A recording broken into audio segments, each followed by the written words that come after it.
Hello students, good all of you. So where I am going to discuss problem जो कि जे 2024 में पूछी गई थी एटम चैप्टर से। सो न्यूक्लियस जो है एटम एंड न्यूक्लियर चैप्टर से, तो न्यूक्लियस जो है रेस्ट में है, डिसइंटीग्रेट करता है टू स्मॉलर न्यूक्लियाई में जिनका मास रेशियो है 2:1। After disintegration they will move. So देखिए न्यूक्लियस इनिशियली रेस्ट पे है तो इसका जो मोमेंटम रहेगा वो जीरो रहेगा।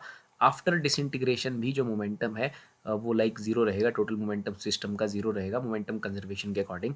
सो यहाँ पर जो मास रेशियो में जो डिसइंटीग्रेट हुआ है वो है 2:1। तो इनिशियल मोमेंटम ले लेते हैं न्यूक्लियस का, जो सिस्टम है यहाँ पर उसका ले लेते हैं इनिशियल मोमेंटम जीरो बिकॉज वो रेस्ट में है।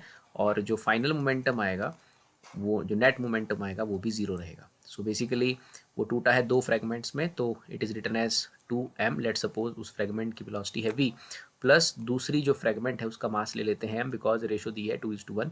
उसकी वेलोसिटी को मान लेते हैं v dash. So according to law of conservation of momentum final momentum must be equal to zero. तो यहाँ से हम निकाल सकते हैं m v dash is equal to -2mv। So minus से माइनस कट जाएगा। सो यहाँ पर v डैश आ जाएगा -2 टाइम्स v। तो माइनस साइन यहाँ पर ये दिखा रहा है कि दोनों फ्रेगमेंट्स ऑब्वियसली अपोजिट डायरेक्शन में गए हैं। और जो वी डैश है वो लाइटर फ्रेगमेंट का वेलोसिटी है और वो बेसिकली हैवियर वाले का डबल आई है।